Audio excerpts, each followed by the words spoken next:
a little late with the traffic. So I'm returning to an old friend, Pseudo-Dionysius. Usually I have some charts made up, but because of the difficulties on the road, we'll do without them and go purely by the blackboard tonight.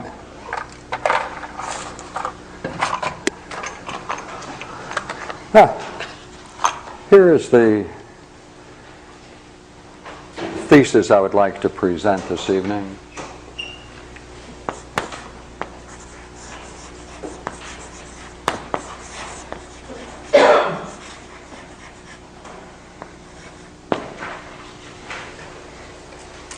Pseudo-Dionysius is one of the great figures in Western European history. He gained the title of pseudo, fake, because of the clever work of Lorenza Valla.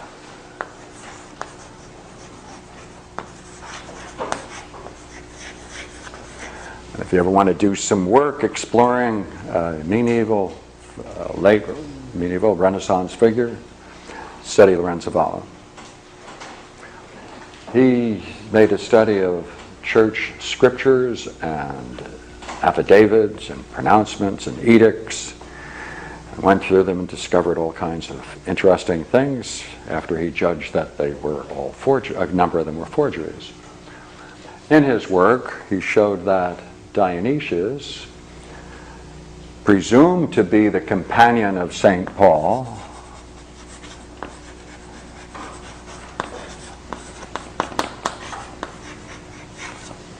and in his 10 letters, one of which describes the crucifixion, this was considered to be the primary source. His writings were the primary source for Christian metaphysics.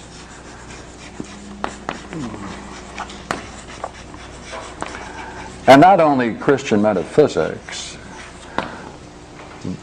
but a certain view about history and the development of human thought and the development of philosophy all came out of this one man.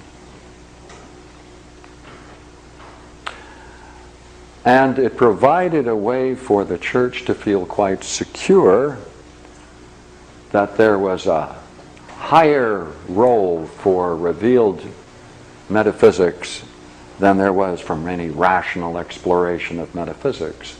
The basis for that was this. Consider two parallel lines. And up here at the common point have Moses.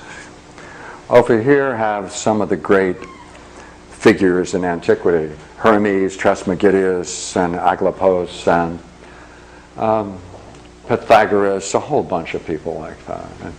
And have the view that they were contemporaneous with Moses. Then along each side of these, my figure, place the prophets, and then Paul, right through Gospels, and here a very key place for our friend Pseudo-Dionysius, because he was said to have been the companion of Paul and was the witness to the crucifixion. He was closer to anyone else to the formative stages of Christianity. In his 10 letters and 2 works, he laid the foundation for Christian metaphysics. Now, succeeding thinkers, now let's put Plato here. Plato, all right, above him Socrates, Parmenides, others. And after Plato, Aristotle, and others. But what's most interesting is when we get here about 470, we have Proclus. All right, at 270 we have Plotinus and other thinkers between them, Iamblichus and Porphyrion, people like that. The writings of Pseudo-Dionysius could be demonstrated to have anticipated all of these philosophical thinkers. That he contained in minuscule the entire system of thought that took hundreds of years to develop he anticipated it and put it together in a very, very interesting and succinct package. They're remarkable what he did, absolutely remarkable. And therefore, it gave the church quite confidence that this is called the double revelation theory. One by faith and one by reason. And therefore, they could see the path of revelation based upon reason was partial. Partial. On this side, it came full, both historically in its revelatory character and its intellectual force. And as you probably all know, when Emperor Justinian closed down the schools of philosophy at 529 AD because the philosophers were writing tomes against Christianity and were indifferent to the evangelical movement going on. They couldn't be converted. He closed down once and for all Plato's Academy at 529 AD. And from that point on, no teaching of philosophy was permitted in public. You could study some of this if you were in the upper classes, but no public instruction was tolerated at the point and the risk of death. The philosophers, therefore, in Plato's Academy, the last great school of philosophy, they moved to Syria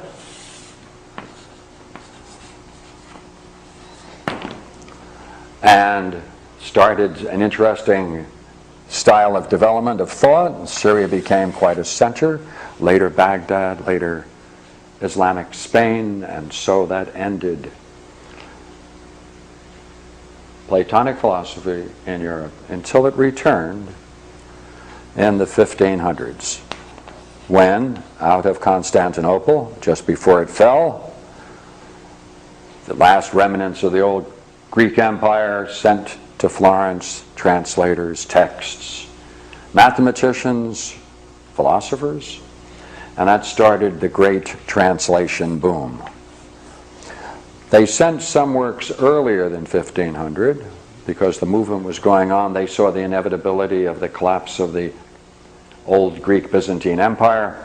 So for approximately 100 years they were shipping works, but they reached a high point at this point where translations began.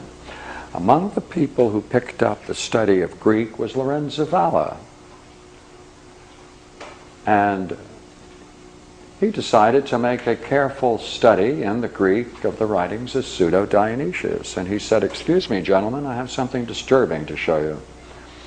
And he showed that this could never have been written when it was said to have been written. And he pronounced the whole thing a forgery.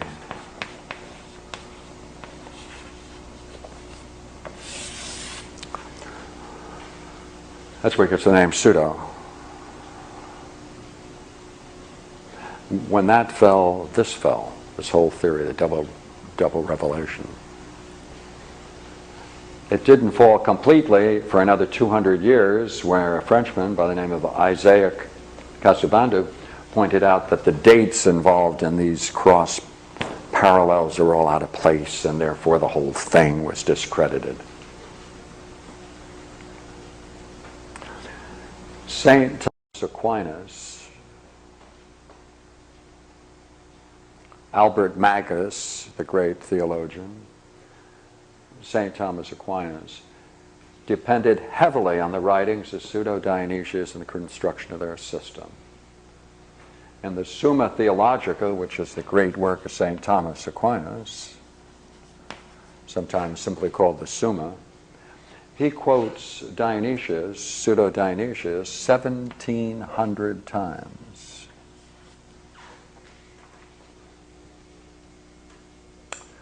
When he was quoting Aristotle, it turned out that he wasn't quoting Aristotle, but a work that came in to Europe about the 12th century,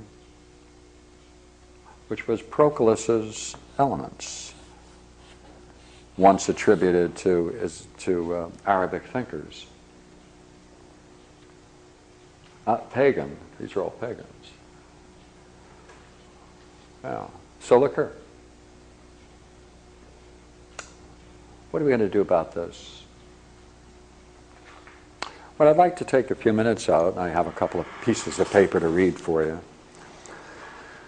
is during the period of, well, you could really say from the earliest days in Europe, there was the great expectation that if they ever could get back the texts of these great philosophers and thinkers of the ancient world, that there would be a burst of energy and the whole system would reveal a great wisdom tradition. They could walk among the ruins. You know, ancient ruins were more magnificent than anything they built or had seen. And therefore, they knew the ruins, they lived among the ruins, and they had these dreams of these great men of the past if they could only get in touch with their knowledge and wisdom. Now came all the literature.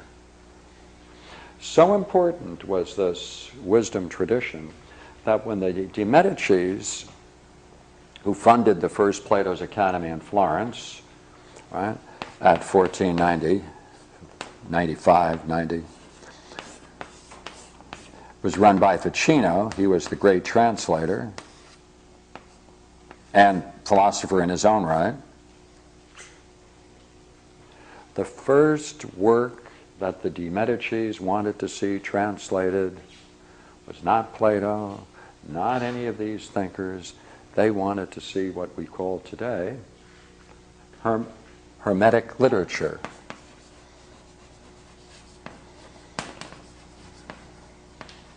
That's what they wanted to get, the wisdom tradition, because the Hermetic was seen as the Egyptian literature. They thought it was very ancient. They thought it was simultaneously or concurrently with the writings of Moses. They were only off, 1,400 years, but that was the great drive to get this literature translated and get it out. There was high expectation that it would transform the whole culture. Now, then, remember now, we're going to be talking about this literature as it came out and had an impact on the culture. That's all we're going to do for a few minutes. Here came the flood of translations. Plato came in 500, 1500, 1505, and many other translations came pouring out. They flooded Europe. Latin translations had a major effect. The writings of Pseudo-Dionysius were regarded as equivalent to the Bible itself. They called it the second Bible. They regarded it as so serious that they thought that if anything were to happen to that literature, they would lose the whole development and the way of seeing Christianity as a rational structure. At this time, it was inconceivable for someone to say that if you were a Christian, you weren't rational, because they included all of these writings. They could include all of these writings. They could find a way to bring them together because of this man. What he did in the most remarkable way, simple way,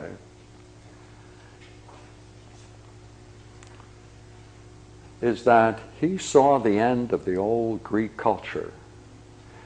Now look at the date, 529. The writings of Pseudo-Dionysius appear for the first time at 530 or 531. They were found in an interesting country. Can you guess which country? Syria.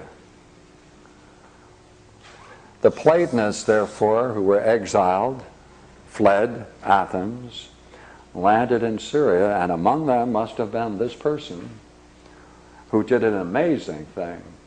He took this tradition, he took this Greek philosophical tradition, and he boiled it down, he compressed it down to its most fundamental elements.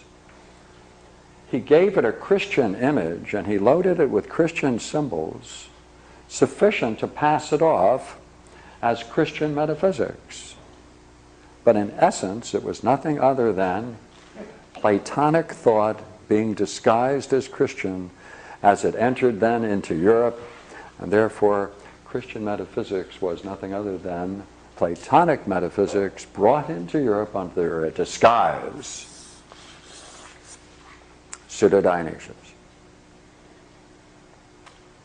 Now, look here.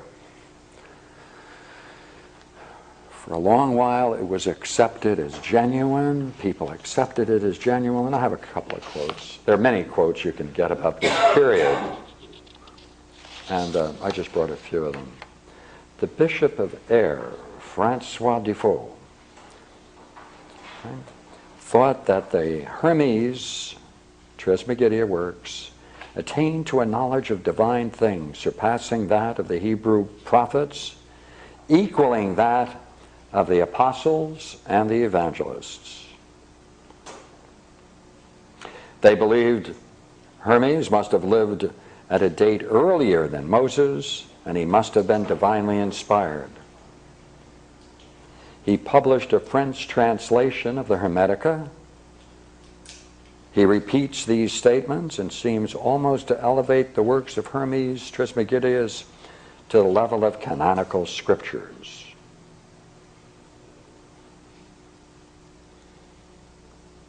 French translation of the Hermeticus included a French translation of the Hermetica along with the Crater Hermeticus, dedicated to a cardinal, Charles de Lorraine, in 1549. Religious enthusiasm was high in making headway in the French ecclesiastical circles.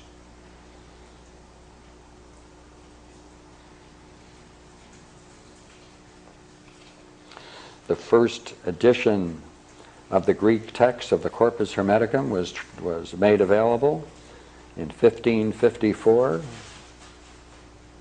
A translation was made. A preface by Virgilius stresses the resemblance of Hermeticism to Christianity and states that Hermes the Egyptian lived before the Pharaohs and consequently before Moses.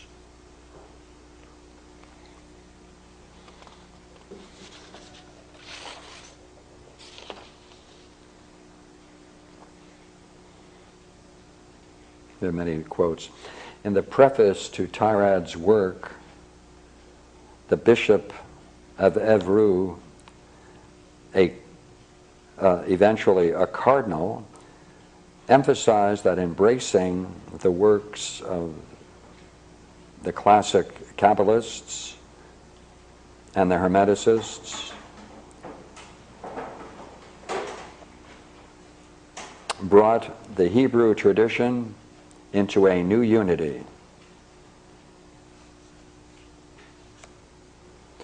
And there are many other. Now look here, let's take a look at what this means. It means that at one time,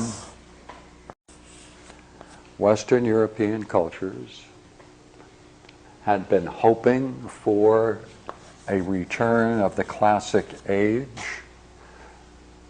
with the return then, not the return, they never had it before, with the translations of these ancient works,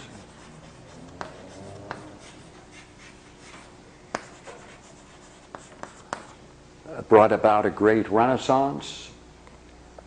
People then expected would be natural because this combined both a rational as well as a spiritual system. The two could be interchanged, and they were one. There was no problem in finding any opposition between the use of the mind and the development of the spiritual life of man.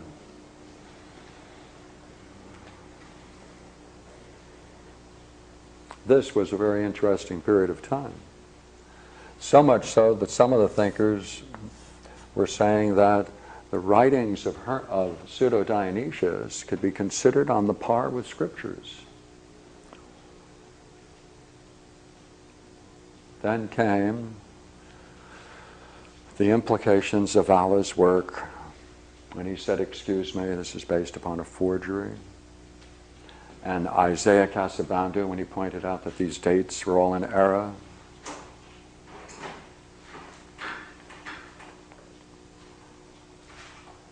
At the same time, from Islamic Spain came great translations at the same time. Of course, they were doing that for 200 years before. And therefore, with this came a whole drive of mathematics from the Arabs. Works on astronomy, woke up people, gave them a new hope, a way to understand nature as well as themselves with an ecclesiastical order. Then a silence fell over it all.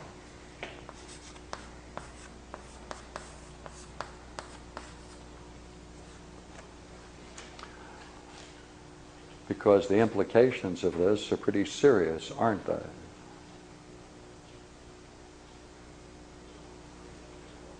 Lorenza Valla also showed that the Vulgate translation, Latin translation of the Bible, had very interesting parts which are very questionable compared with the Greek, which was now coming in from the East. Therefore, the metaphysics was in question. The very translation, the foundation of the Catholic Church, the Vulgate, St. Jerome's translation of the Bible was in question. Another work of Lorenza Valla, he questioned the need for the Catholic Church and showed that the basic doctrines of the Catholic Church were based upon forgeries called the Donation of Constantine. Therefore, along came a chap by the name, I wonder whether you remember his name, Luther, Martin Luther. He looked at this and he said, wait a minute, we need a new translation. We don't need the metaphysics. We don't need to be attached to Rome. Then came the Reformation.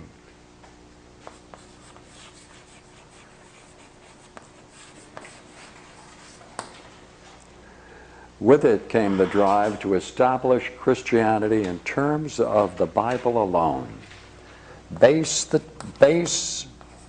Christianity on the Bible alone.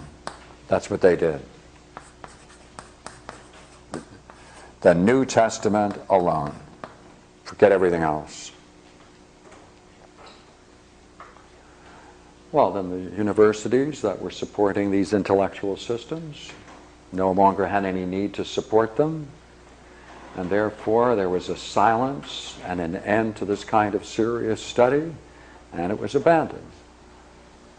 It was abandoned, except for a few scholars, because to return to it with any serious intent would be run many a risk. Now,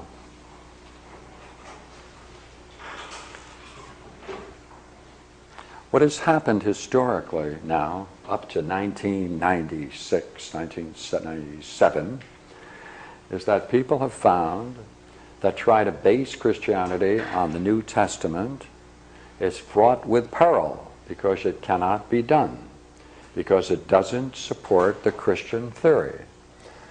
The very basic concepts of Christianity cannot be found in the earliest writings in the New Testament. That's all. This has had a profound effect on many people.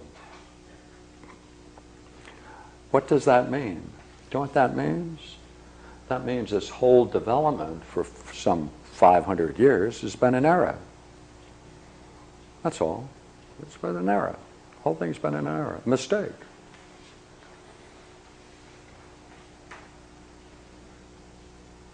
Because there is now another silence, because you can't reconstruct Christianity as it is expressed popularly from the writings of Paul. You can't find that in the Gospels, or you can't find it in the early writings of Q or the Gospel of Thomas. You can't find any support for it. So now in theological circles, there's a new silence. What are we going to do? What can we base it upon? It didn't work. It didn't work.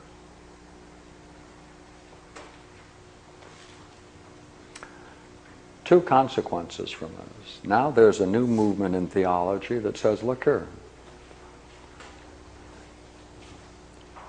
Christianity developed for hundreds and hundreds of years.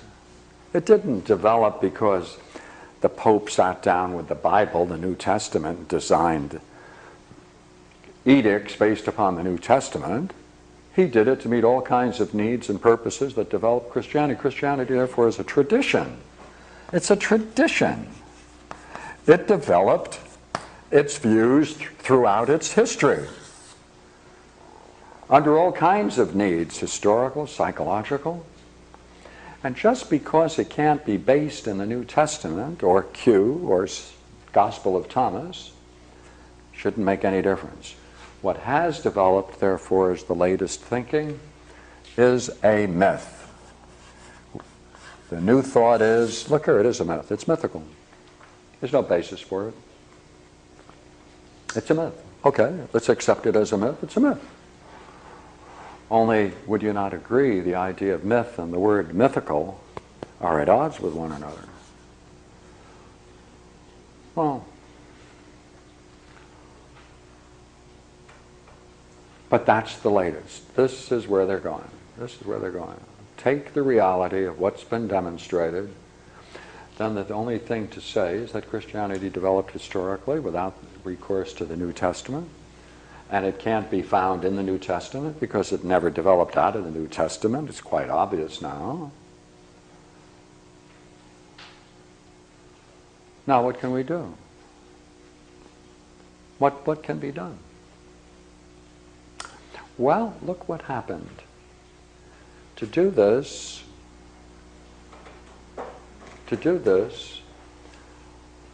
European culture found a way to bring in all of these translations, prodigious effort. They brought all of these. They have rediscovered our past. See, look here. They rediscovered our past. Because the past is pagan. Pagan means people living in the countryside.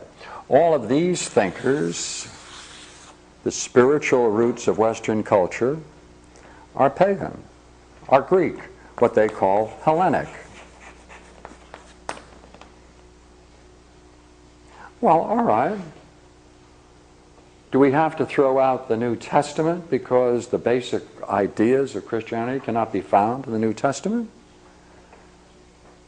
If there's any reason to keep it, that same line of reasoning to keep it will be equally binding to keep this. But look here. From 529 AD, there has been a very serious, very serious historical movement to wipe out the old gods of the Greeks and the literature and the education. That's what was called the Dark Ages. It was so effective, it was a dark age. Now look here, if it turns out that it may be that Western Europeans' cultural and spiritual roots are with the Hellenics, we now have the material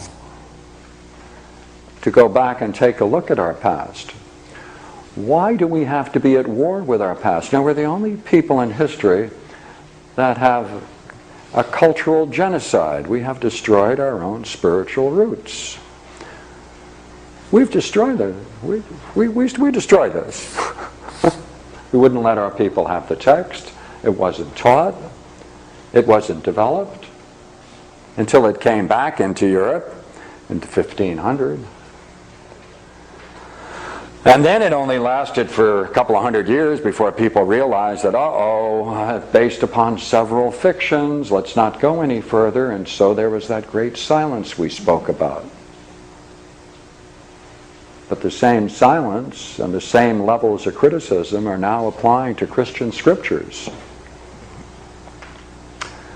Well, if scholars are right, and there's hundreds of them, and they're all coming to the same conclusion, that you cannot base Christian belief on the New Testament. Can't base it on the earliest writings of the New Testament. It doesn't fit with Q. It doesn't fit with Mark. It doesn't fit with the Gospels. It only fits with Paul. Therefore, historically, what has been developed is a Pauline Christianity. That's the first conclusion.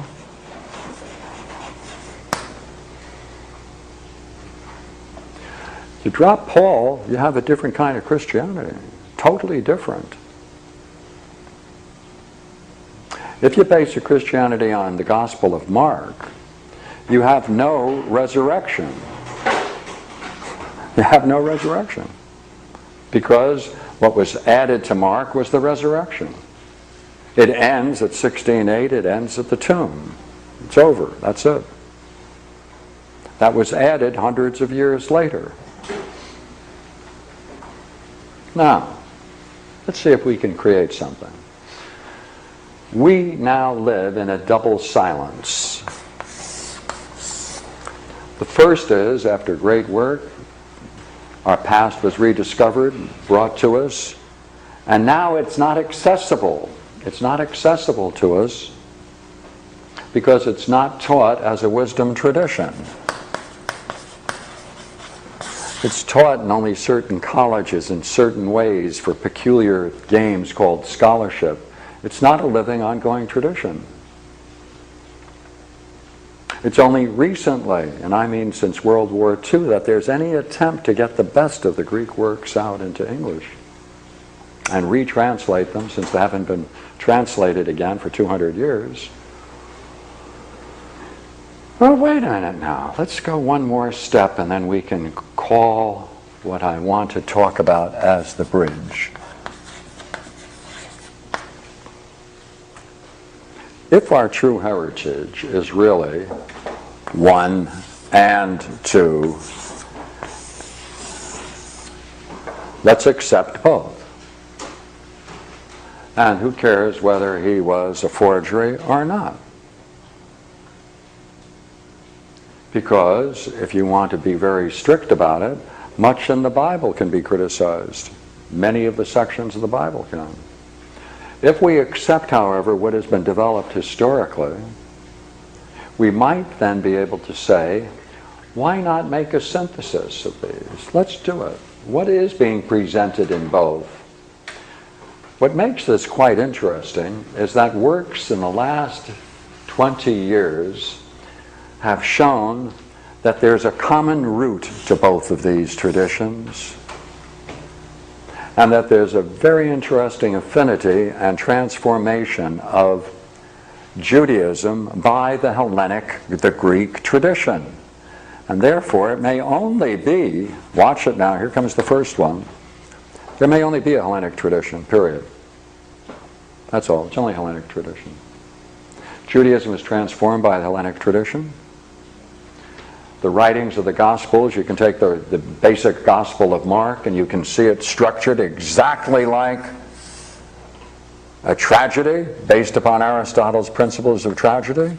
Therefore, the Gospel of Mark should be acted out as a tragedy along with other tragedies.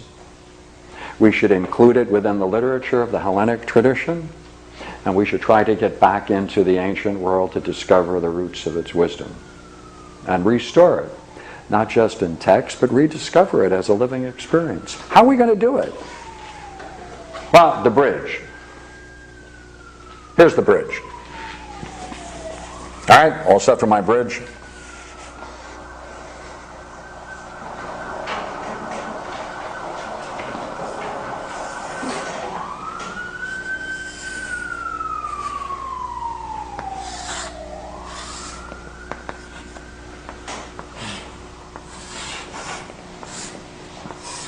If it looks like the Golden Gate Bridge, you're probably right.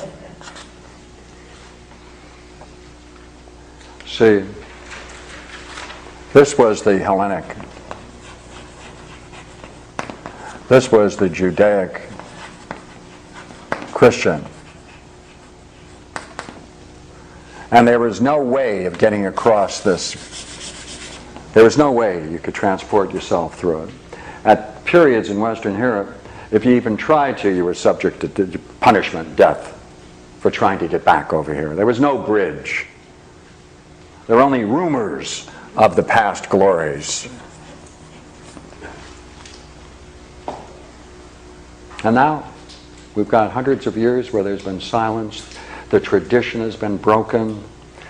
What do I mean by that? I mean, like in Hinduism, you have the Rig Vedas, you have the Upanishads, you have Shankara, you have all of their spiritual giants.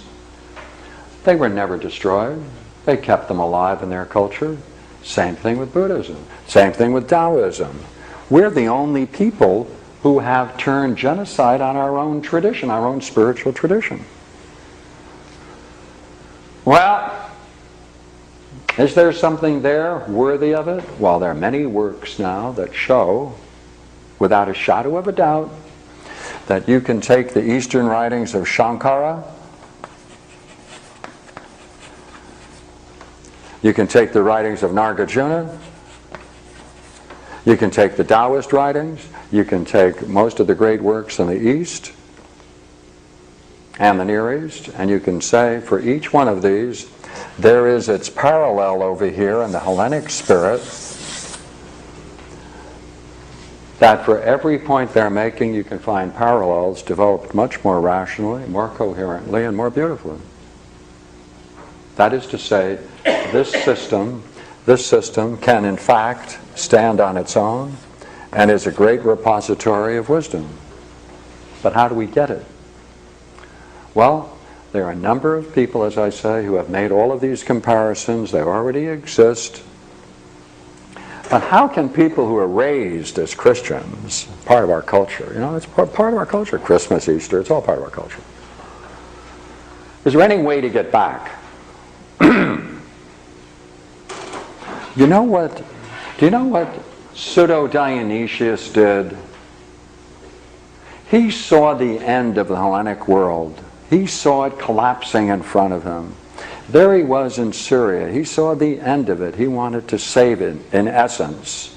So he fabricated 10 letters, 2 works, passed it off as Christian literature, and therefore it entered into the development of Christian thought. You can go backwards the same way. You can go back the same way. You see? You can go back the same way. Now that we're here, we can study Pseudo-Dionysius, because that was the mean that transformed Christian metaphysics. It provided the spiritual roots for Western Europeans for 1,500 years.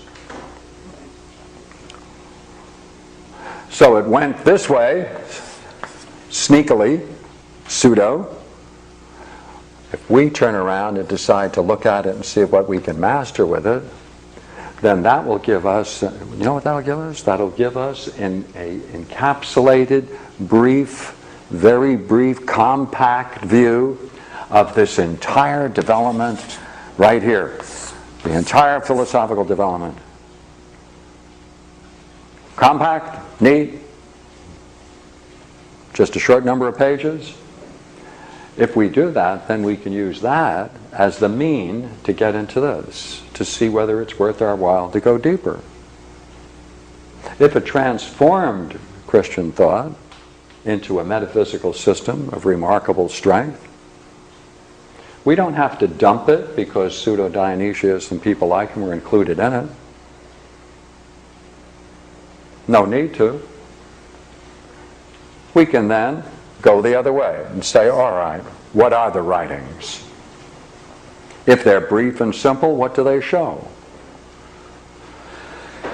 Well, I thought I'd bring up a couple of ideas to show you what he shows. Matter of fact, there are only a couple, but I thought they're pretty central, so I'll introduce them. First thing he did was this. He saw the idea of law was central to the Hebraic Judaism. Fine. He saw that if you're going to try to introduce this Hellenic spirit, you're going to have to do something about the idea of law. He said, oh, well, law, that's nomos. Right? It's the visible realm, how to order the visible realm, the political realm. Moses laid down the laws, the basic laws for men in the visible world to get along together. That's what he did, lay down God's laws. Now, the basic idea of the whole Hellenic tradition is based on three ideas. What's called the good, sometimes it's called the one. Right? Mind, sometimes called intelligence. And soul.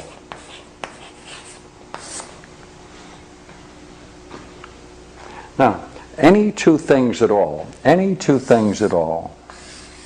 if they have any connection, have something they share to bind them together. Anything at all. Two bricks. If you want to get them to fit, you need some mortar to bring them together. You need a third thing that can tie these two things together. Once they're together, then it's a unity. Well, these things stand to one another just like this.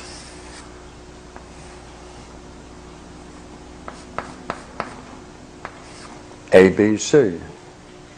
That's a mean analogy, you see. A and B, right? A, B. There's some third thing that ties them together. The mortar is to, we'll call it M, as mortar is to B. Let's change the letters and even make it simpler, shall we? Let's call this C, and let's call this E, and call that middle thing, what's needed, B. Then these two things, A, B, C. Then A is to B as B is to C. That's a mean analogy. A is to B as B is to C. You can express it 2 is to 4 as 4 is to 8. That's a mean analogy. What's significant then about this, you see, is that this is the highest realm of intelligence. This is soul. Therefore, there is a part of man's soul. There's a part of intelligence which is mean analogies. Now, what that means that the whole metaphysical world is made up of the highest vision of God, called the good, the mind of God, intelligence, and man, soul. This is a basic mean analogy. It runs through everything. Anytime you have two significant things that are joined in some way, you're playing with a mean analogy. Now, I have a very interesting quote I wanted to read you about the goal of this curious thing. And I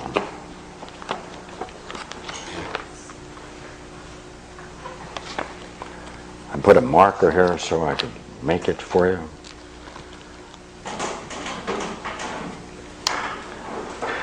This unity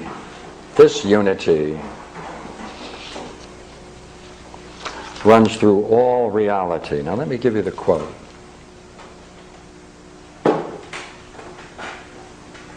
It is the basis of the transmission of the good from the higher to lower levels. It is a universal cosmic order. It's the idea of kingdom. The kingdom of God becomes a totally ordered cosmos. Well, we need a new name for that. Thesmos. Thesmos is the law, not of visible things, but of spiritual things, of the nature of reality. Therefore, there are two laws. One, Judaic, Moses, the visible world, the visible laws for social things. Another kind of law for ultimate reality and the way in which our universe is structured. And this same thing can be said about man. In man there is a soul, and there are three parts of his soul. The three parts of his soul are going to be linked in the same way we said a moment ago. And therefore we're living in a universe in which this threesome is part of the man's being, his soul. It deals with the highest realities. Same rules apply to it. Therefore, each one of these, you see, has to be defined, described, and then their interrelationships and what's significant about them you can describe. You can then describe what it's like to experience each one of these, not to be told about it. And that's the realm of the spirit, or mysticism, or philosophy.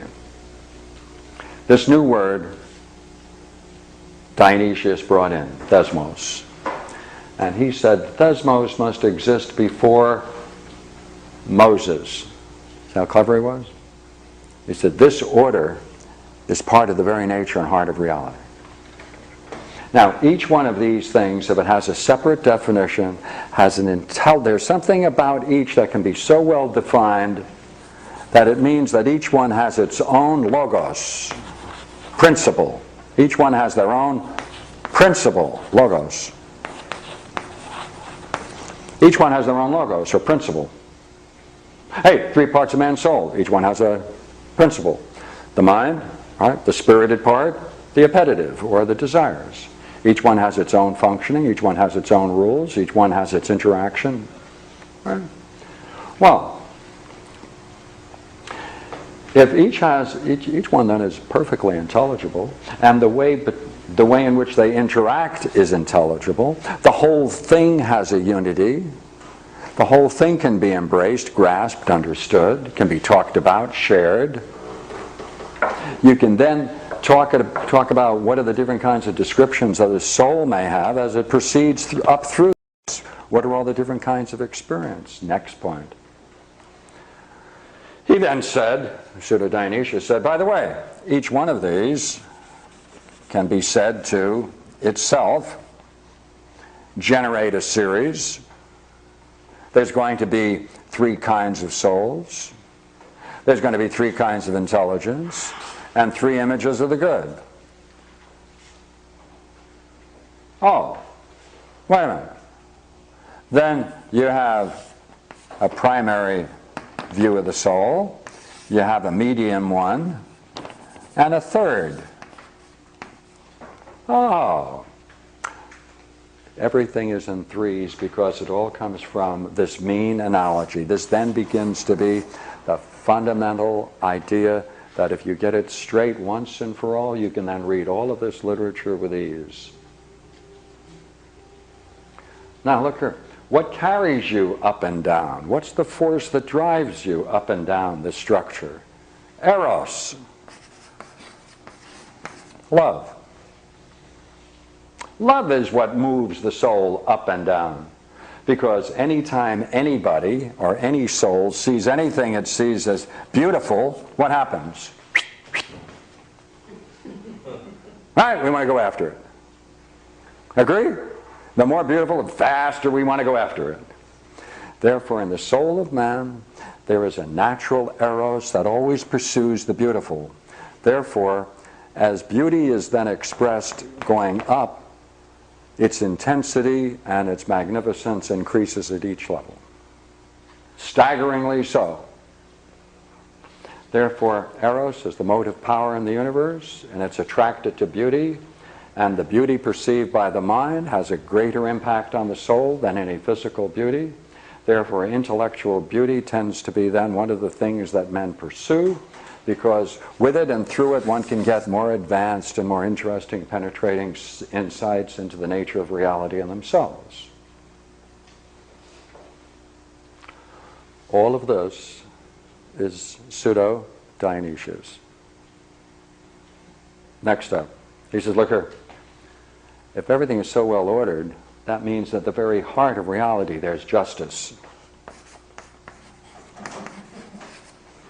Because things have to be exactly where they are, because that's the best place for them, and they're functioning most ideally exactly where they are. They carry all the marks of their past appropriately upon them, and to the degree to which they seek to desire higher, it's perfectly just for them to do so, so long as they have the means to pursue something higher. Therefore, the nature of reality is by necessity just. The driving force behind man is love. As man sees the beautiful, he pursues it. The universe we live in is an intellectually hierarchy of values, hierarchy of perceptions, hierarchy of intellectual systems developed in this way, all based upon a mean analogy. He took these ideas and said, what I mean by kingdom are these ideas. So therefore, when he talked about the kingdom of God, this is Plato. This is all Plato. This is all Plotinus. This is all Proclus. This dude came along, and what did he do? He said, oh, you're going to get rid of Plato, are you? So he sat down with a bottle of wine with some of his friends, I'm sure.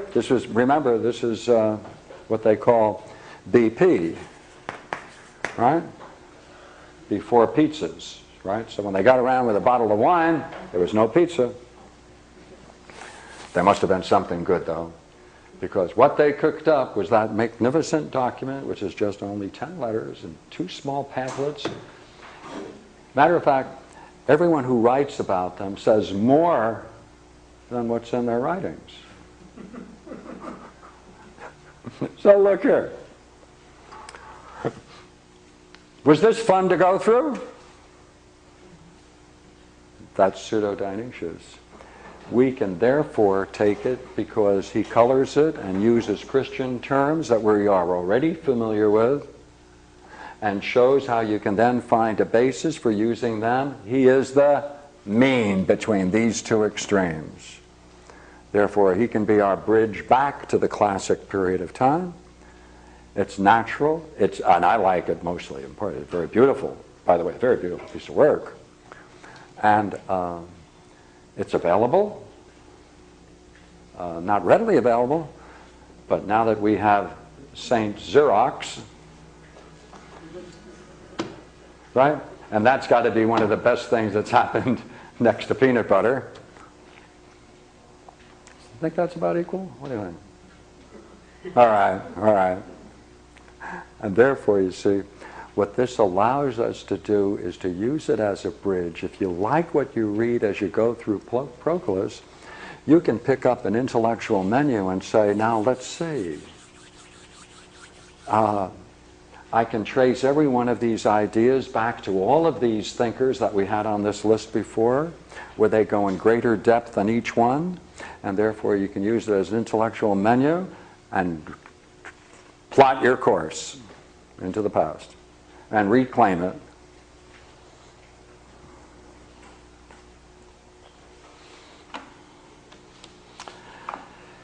Well, I got it, as I said. Now, there's one real good book, which I have here. Unfortunately, I wasn't able to buy it, but I borrowed a copy, and I got a Xerox copy, which I use. And this is Ronald Hathaway's Ronald Hathaway.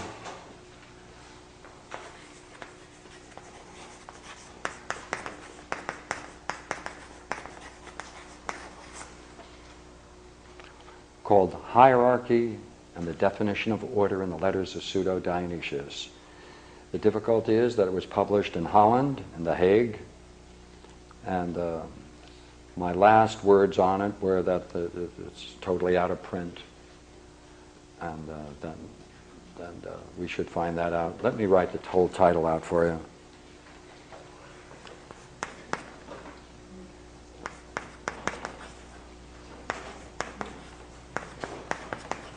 The Hierarchy and the Definition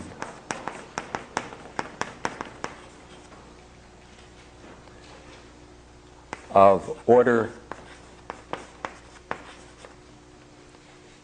in the Letters of Pseudo-Dionysius. Now, there are only 10 letters. Only 10 letters.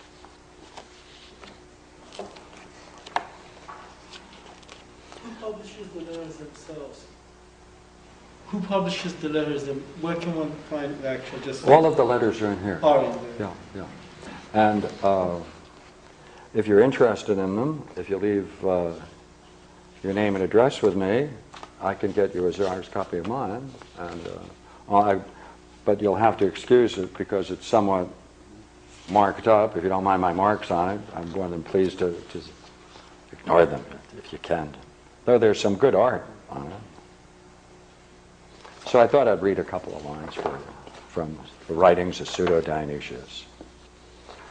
I'll take 8, which is a very fine, noble one. Oh, by the way, even the order of the letters, they have 10, matches the dialogue, Plato's Parmenides. So there are all kinds of interesting cross-references between what Pseudo-Dionysius was doing. He must have had clear in his mind the Parmenides and the Sophists, pardon me, not the Sophists, the Parmenides, the Republic, Gorgias. He must have had these articles, these dialogues clear in his thinking. He must have had Plotinus in his back pocket. He must have been some interesting chap. And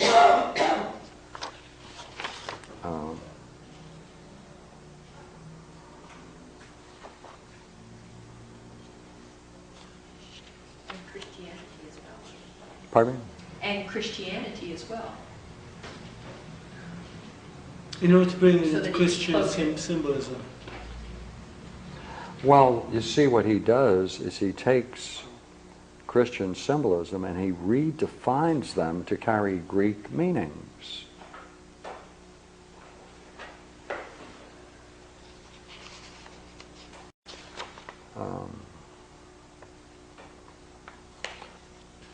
Once upon a time, when I was in Crete, the holy Carpus entertained me, he being a man, if there is one, who was suited through the purity of his mind to perceive divine visions.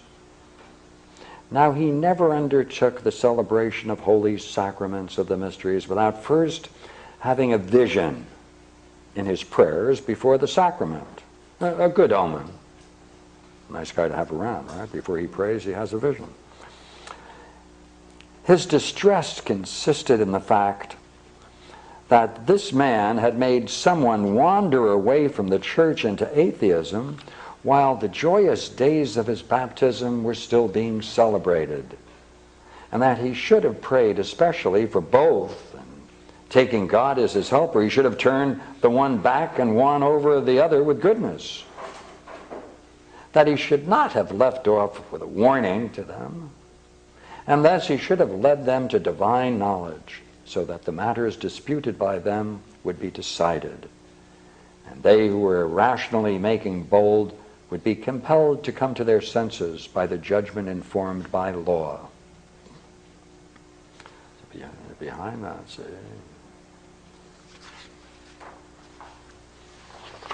he has a very nice case. He takes one case and he builds a whole argument for it, because he's now going to introduce why you need reason and why men who are religious should enter reason and bring it about.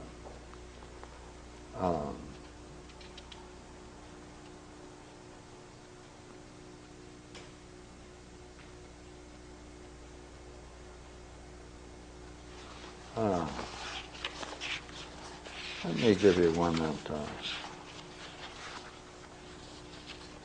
like to get the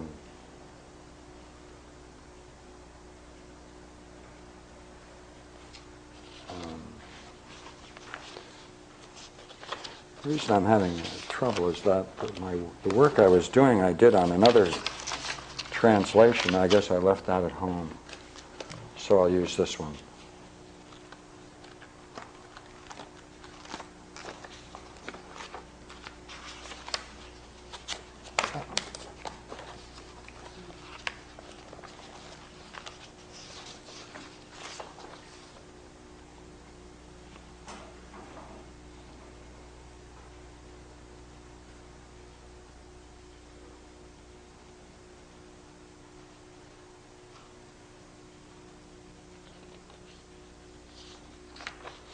Here he's talking about how to understand symbols. And by talking about how to understand symbols, he introduces them to a way of understanding everything analogically. You see, because this whole thing is analogical, because all proportions are just another word for analogy. So he's going to have to show them now how to take any religious symbol and understand it analogically, that is, to bring it to reason.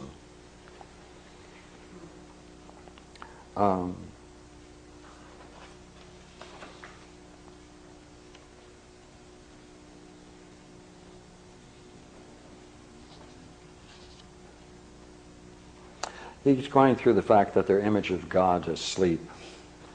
But I realize that you will ask for an explanation as well of God's silent sleep and awakening.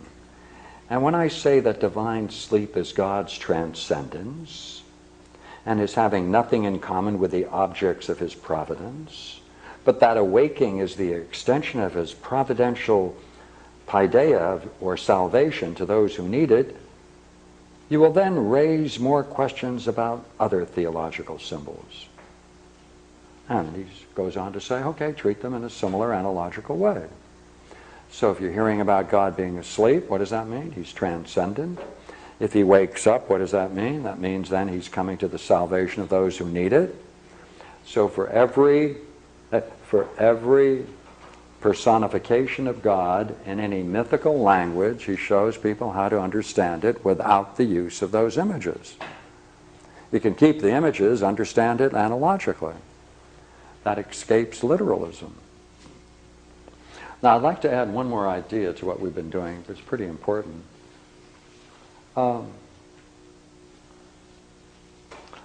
As we do this and see how all of these ideas interrelate,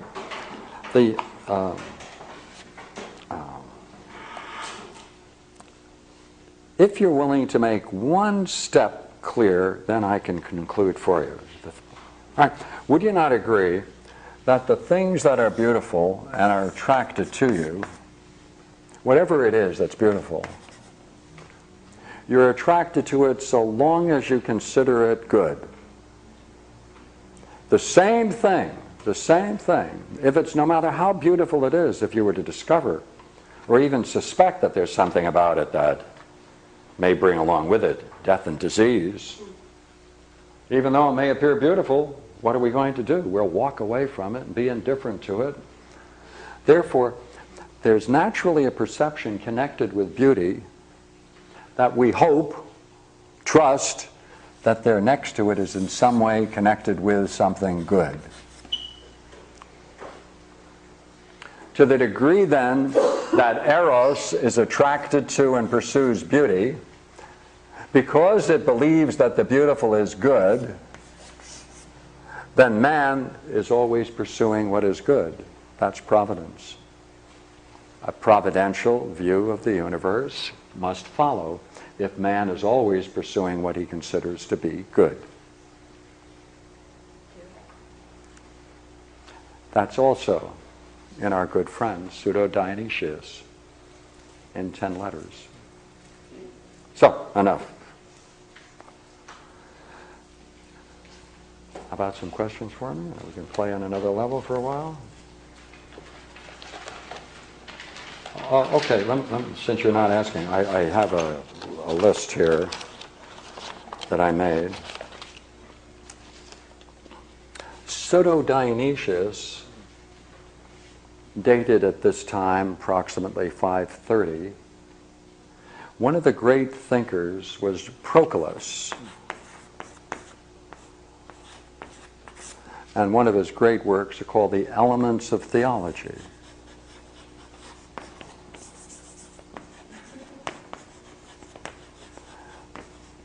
Each one fits in with others. The whole thing is a magnificent structure of 211 propositions. It's like a geometry book, only it's all theoretical ideas. Magnificent piece of work. When you read Pseudo-Dionysius, you'll discover that he must have known Proclus. Proclus was 470 AD. And I have noted several great propositions that Pseudo-Dionysius uses throughout the 10 letters. And so I'll just write down the numbers: 21, 23, 27, 28, 62. It's not all, but these are the central ones. 65, 100, 103, thank goodness, 148, central, all right, 151. So if you like Proclus, you won't have any trouble going into Proclus's Elements of Theology and seeing this magnificent structure.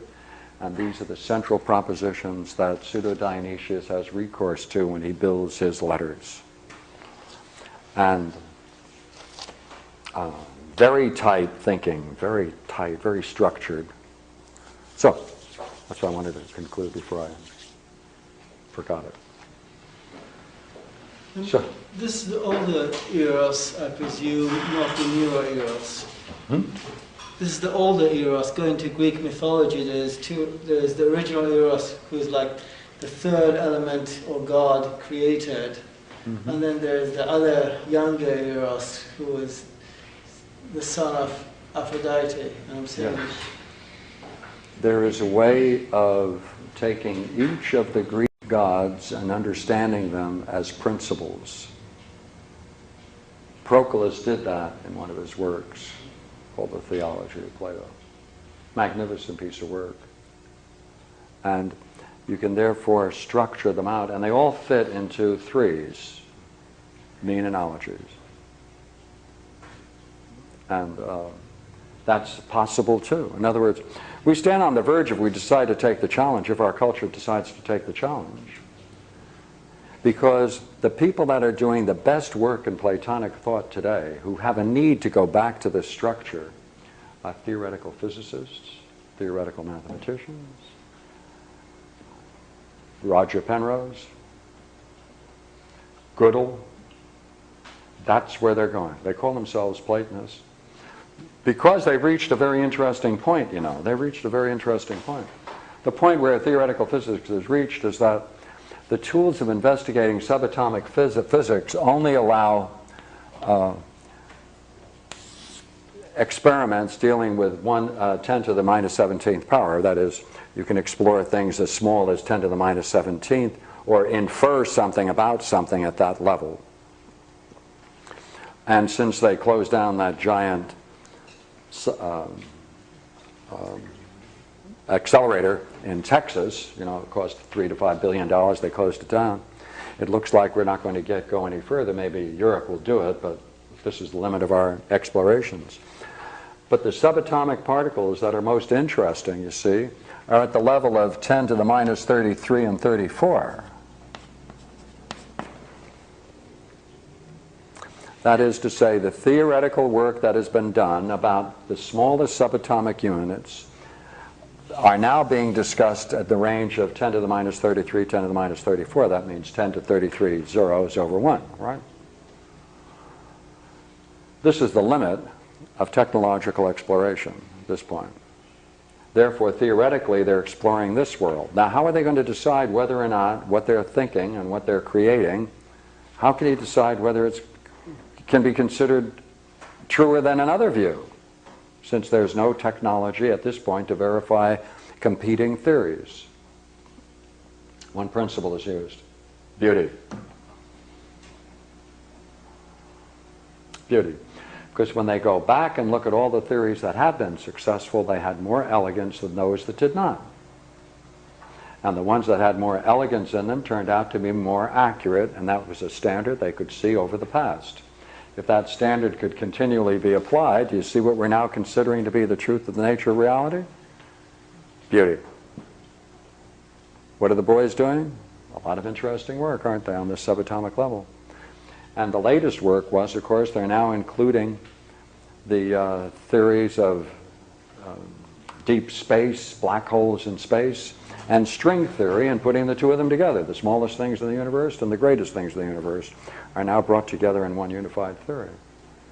Which really means, when you go out to the interstellar concepts, astrophysics, you're going to 10 to the plus 33. So you're going, that's the full range of our speculation. Out into the heavens at 1033, in the subatomic world, minus 10 to the 33. Interesting symmetry, isn't it? How do you figure out which theory is going to work today? What do they use? Beauty. That's why superstring theory is considered to be a great innovation, because superstring theory posits a universe that has astonishing symmetry called supersymmetry, and that may be an indication that it's true. Therefore, at the core of our reality is beauty, Man's efforts as he moves are based upon beauty. The universe itself is structured in a highly, highly fantastic, intellectual, intricate way. And the whole thing is a delight to behold and to get a vision of. Right? Therefore, if we can cultivate vision, you know where you're going? You're going to cross that bridge and get over here. Because that's what all of these boys were doing. Going into the realm of the vision by, not by artificial means, but by the use of the mind itself. So my talk this evening is how to use pseudo-Dionysius as a bridge. I have a question. Was he a bit around with Proclus? Was there a possibility that Proclus was working? The dates we have are what? Proclus said what? 470, and I think you said Dionysius was 529. 530. 530. The God, therefore, So he could have been around. He could have. since there's a Overlap. of 6 years. Uh-huh. Yeah, Well, I yeah. was just thinking that if Proclus was in some way helped in some way draw up that document, if there was any input from him, I think that's Well, probably the most concise document he's made, since he tends Well, yeah, to be but- very prolific. Mhm. Yeah, his writings were treasured Yes. and passed around, so they played a big, major role when they went into the Arabic world. You know, just libera causa is what they called it, and it's quite an amazing piece of work. So, But I meant in terms of conciseness. yeah. Oh. Does the Hellenic tradition get into anything about the creation of the universe? These people were more into a metaphysical creation. How to understand the universe generated as an intellectual. So over here, they're interested in how it's created physically. Over here, they're interested in seeing how to understand how this ever could have come into existence as a metaphysical system, as a theoretical system. So, while there is some interesting work on creation as a physical, it comes out of Plato's Timaeus and people who reflected on Plato's Timaeus. But most of the work we've done tonight is a metaphysical creation. That's what they deal with. Why, if you have this, you have to have this. If you have this, why do you have to have this? What's the relationship between the two of them? How do they interrelate? What other ideas must you bring in order to make it coherent? So to answer your question, primarily intellectual creation, as it were. They do have a physical side from the Timaeus, and there were many works written on the Timaeus, which has that aspect of it. I think that's our work. I think of all people in history, European, or present day, not just Europeans, now it's anybody who can play the game, of course. We're doing the most work in physical processes that must have started the Big Bang. This is history of time, etc. Yeah, when you're getting into numbers like 10 to the minus 33, they're talking about it with respect to time, that they have to go back beyond where physics can even be described, try to find the unified field in which the forces were all one, and they believe it's back there, but it's hard to... Yeah. A universe of 25 dimensions. That's what they're theorizing in order to pull it together to one Big Bang, universe of 25 dimensions.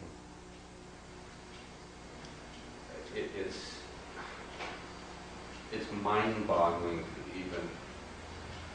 I mean, even with physics the way it is with the dark matter and Black holes and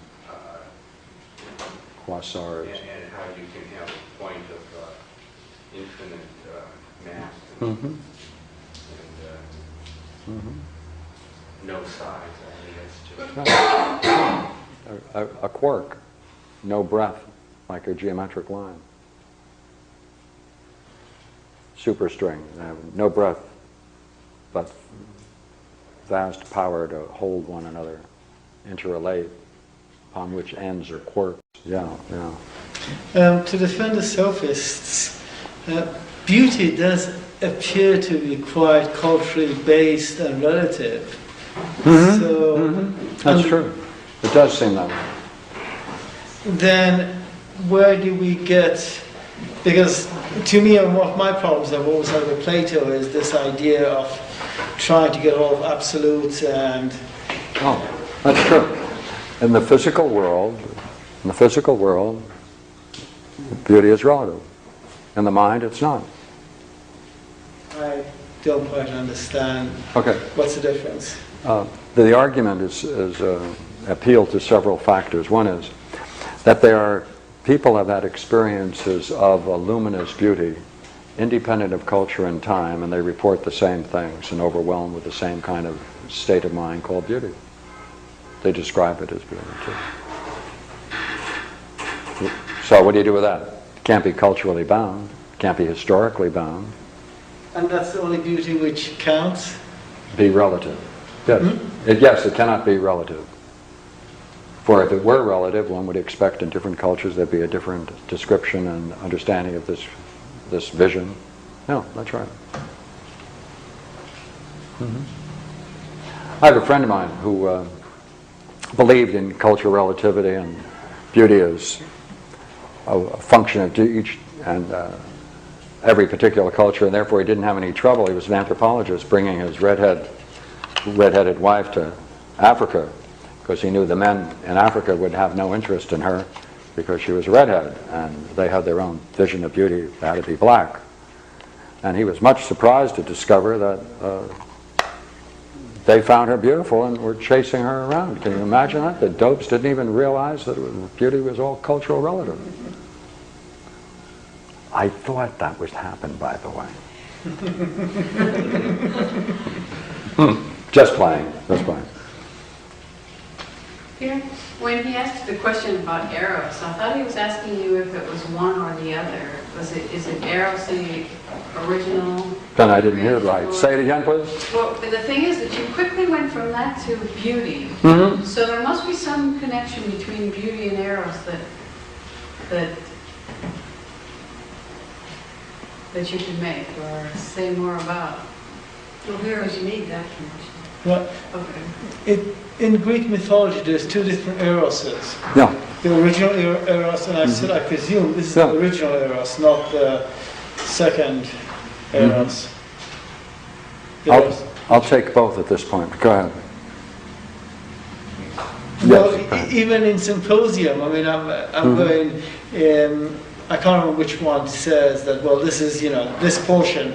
There are two different portions, and they were saying, well, this is the original Eros, and this is the second Eros. That's right. So, Pausanias' description. right. Yes, there's a heavenly and a common. Right, and I'm presuming that the Eros that we're talking about is the heavenly Eros. That's Yes. Yes. Yes. Isn't it Eros and Philo and Agape or something? Yeah, they have different ways of talking about them. But the important part here, though, Eros is a power. It causes movement. It makes the soul move forward. And the desire for that which is beautiful, there's a power and a movement, and that's through the whole universe. It operates on multiple levels and is the basic dynamic of the universe, and therefore in man. So, thank you.